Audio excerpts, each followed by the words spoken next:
अस्सलाम वालेकुम वीवर, मैं मोहम्मद अनवर जोइया। तुसी देख रहे हो पंजाबी विसाख।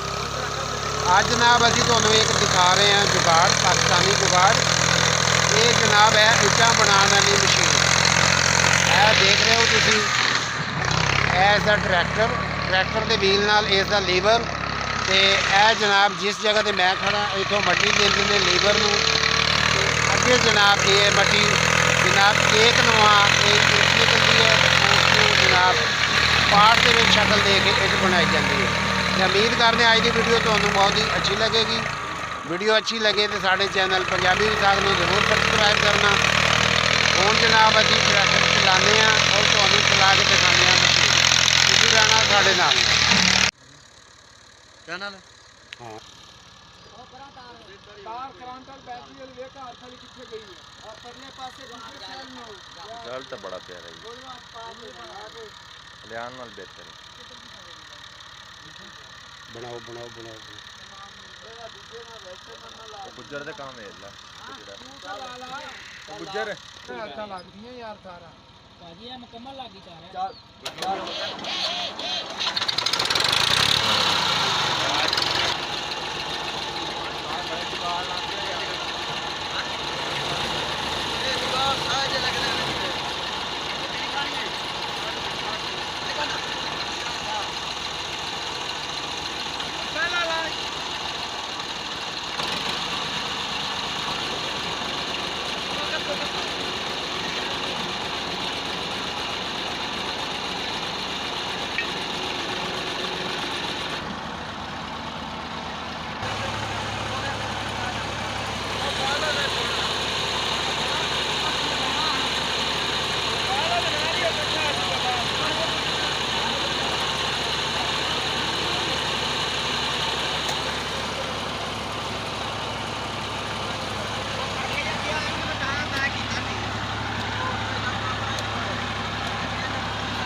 इतों हुण केक की शक्ल च आएगी या किवें होएगा? ये तो कसना केक वाला तो कसना वा अच्छा वो कसना हाले ये तो नरम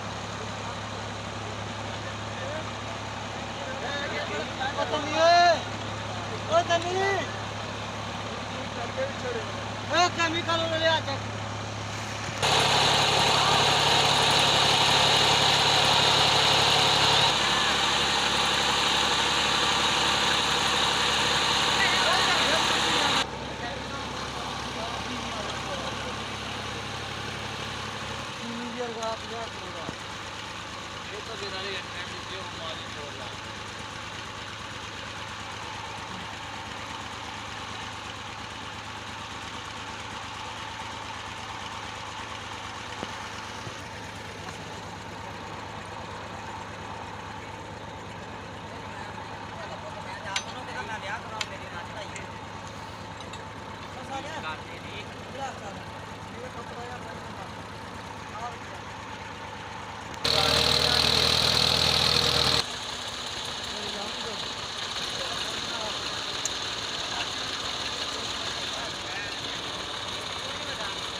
ਜੀ ਨਾਜ਼ਰੀਨ, ਅੱਜ ਤੁਹਾਨੂੰ ਦਿਖਾ ਰਿਹਾ ਸੀ ਅਸੀਂ ਬ੍ਰੇਕ ਮੇਕਿੰਗ ਮਸ਼ੀਨ, ਜੋ ਕਿ ਦੇਸੀ ਜੁਗਾੜ ਟਰੈਕਟਰ ਦੇ ਵੀਲ ਨਾਲ ਲੀਵਰ ਲਾ ਕੇ ਚਲਾਇਆ ਗਿਆ, ਜਿਹਨੂੰ ਉਸ ਦਾ ਅਸੀਂ ਕੰਪਲੀਟ ਪ੍ਰੋਸੈਸ ਦਿਖਾ ਰਹੇ ਸੀ ਤੁਹਾਨੂੰ।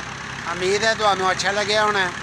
ਤੇ ਹੁਣ ਜਾਂਦੇ ਜਾਂਦੇ ਅਸੀਂ ਵੀਵਰ ਨੂੰ ਰਿਕੁਐਸਟ ਕਰਾਂਗੇ ਕਿ ਸਾਡੇ ਚੈਨਲ ਪੰਜਾਬੀ ਵਿਸਾਖ ਨੂੰ ਜ਼ਰੂਰ ਸਬਸਕ੍ਰਾਈਬ ਕਰ ਦੇਣਾ ਜੀ। ਹੁਣ ਜਨਾਬ ਮਿਲਾਂਗੇ ਇਨਸ਼ਾਅੱਲਾ ਐਸੀ ਇੱਕ ਪਿਆਰੀ ਵੀਡੀਓ ਲੈ ਕੇ। ਤਬ ਤੱਕ ਅੱਲਾ ਹਾਫ਼ਿਜ਼।